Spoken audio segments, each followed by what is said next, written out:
Hey everyone, I'm in bed with Adam Green. Hi. It's so lovely to have you again. Yeah, thank you We did for this a having me few again. years back, and Yeah, with Binki, I remember. I loved it. Yeah, Yeah, it was really lovely. cool. It was a crazy hotel room. Yeah. You're going to link the other session, and then you can see what we mean. This is a totally different kind of hotel. It's a totally different kind. Yeah. What happened last night? Okay. We were where were we? We were in Amsterdam. So we played Amsterdam, Paradiso, which is a great kind of former church actually, where in the 60s it functioned almost as the center of the psychedelic movement of Holland. And interestingly enough, the artist Modrian used to actually go to church there when he was a kid. So it's an interesting building. Yeah. It has a lot of vibes. I've rarely been there while I wasn't hallucinating. Okay. But last night I was not hallucinating. Okay. You know, it was very fun. And then afterwards, I guess we had some friends were in town, and we went out drinking, and Nice. we had a fun night. That sounds good. Yeah. Do you write songs in bed?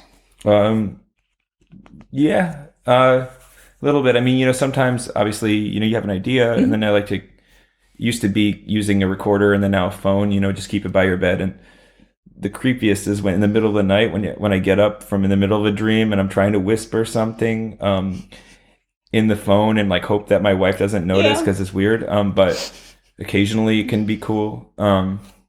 You know. Sometimes those songs like seem really profound in my dream, and then when I wake up, it like doesn't really translate. Yeah. But I do get inspired by dreams for songs, and I do often wake up and I write down my dreams, and so maybe that stuff comes into my movies and my For songs sure. and Yeah. stuff. So Yeah. it's like, you know, it's always good to keep tabs on what kind of symbols are repeating in your subconscious and stuff. Yeah. And it's good to write it down. Yeah. So yeah. If you could choose whomever you want, who should write a lullaby for you? A lullaby for me? Jesus. I mean, you know, well, I mean, I love Leonard Cohen very much, and I like some. We on this tour we've been listening to amazing songs by Wise Blood. Called it's a song called "Do You Need My Love," which has been great, and the Dirty Projectors have a new song that's so good. So maybe one of those. One of those. Yeah. Yeah, I can imagine that. Did you have a little light as a kid that you needed for sleeping? Yeah, I think so. I had these weird periods where I distinctively remember there was like maybe I read like a Grimm's Brothers fairy tale or something about like it was something where like they as part of a test they like put this king in a bed, and whenever he turned there would be like insects in bed. Okay. So just you know, it's just like a weird thing to read to a child. Absolutely. and so then I got this like fear that there would be these, if I turned a certain direction there would be like insects in my bed, and then I had a nightmare about it. So I had a nightmare that I was like sort of infested with like fly people in my bed, and then for like maybe a year, or I don't know if it was a year, but time is weird when you're a child, but it felt like I couldn't sleep a certain direction because the insect people. Yeah. Oh, that's horrible. Yeah, and then you know, and then for a while I was convinced that there was a witch that lived in my closet. Okay.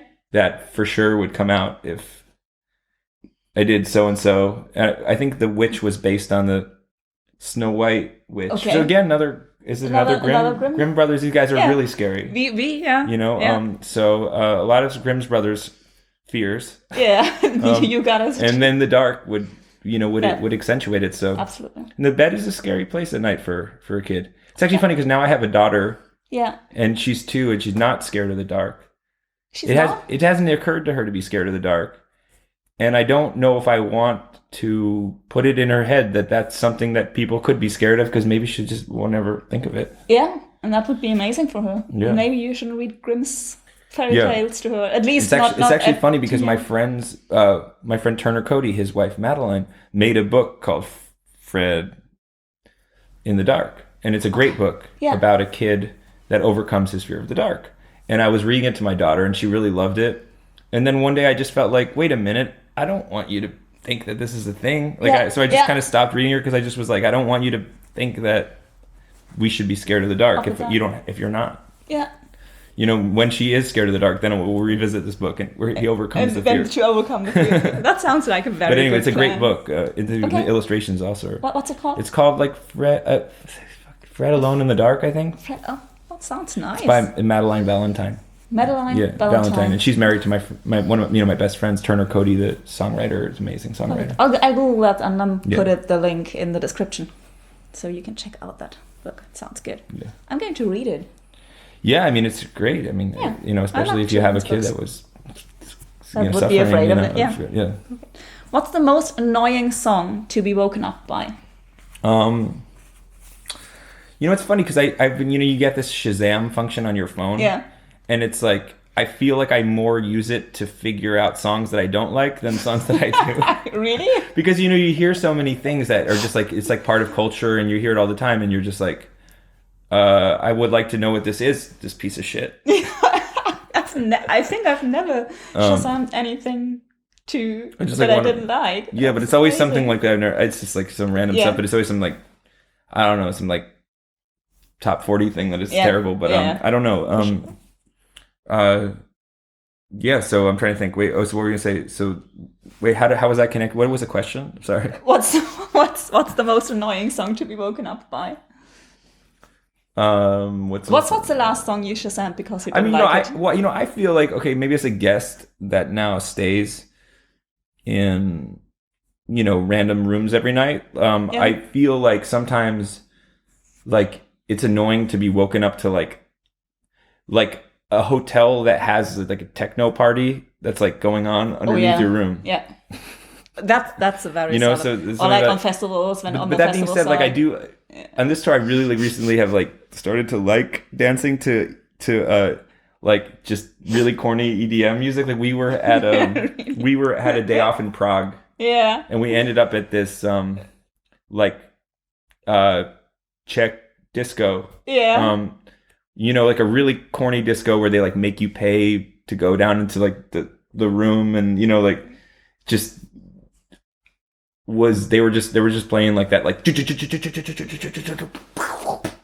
and it was like we danced all night and it actually was a great time and it just made me feel like I don't mind that kind of party. I mean it's like maybe it's something about when now that I'm 35, maybe I've just like let go of whatever I thought was like cool.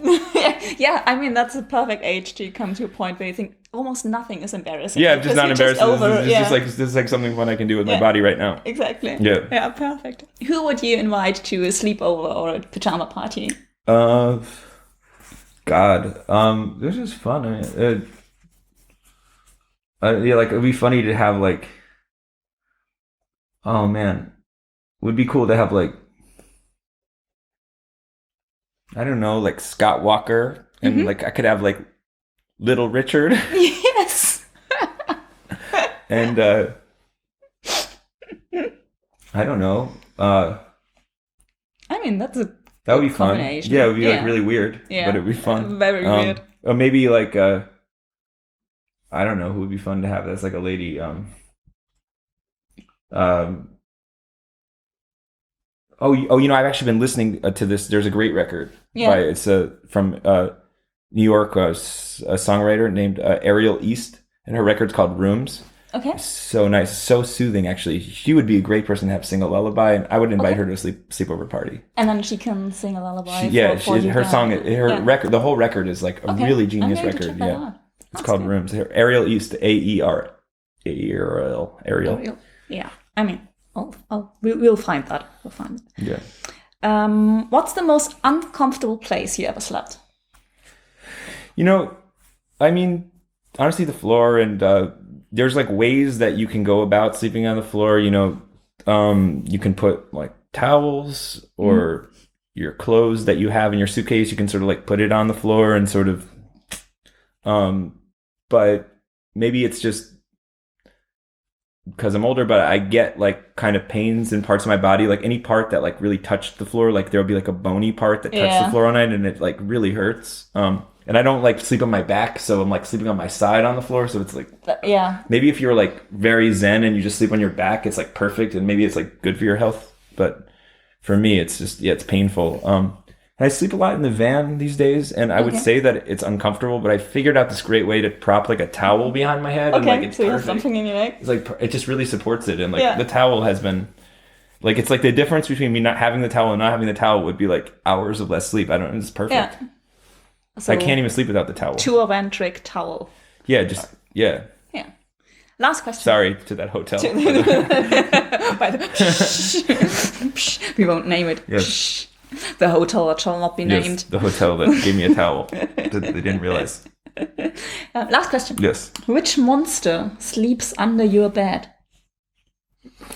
That's an interesting question. Let's see. So, monster under my bed. My bed is like very utilized because I live in, New York City, and like we don't have like a lot of space. So my bed is like filled with like socks and art supplies and suitcases and like everything's under there. Now it's possible that like maybe a pet imported insect might live in one of these things, because there's a lot of boxes under there. And actually we had this incident where we had, for like a week, there was these cockroaches, and they were under the refrigerator. I'm sorry, they were under the microwave.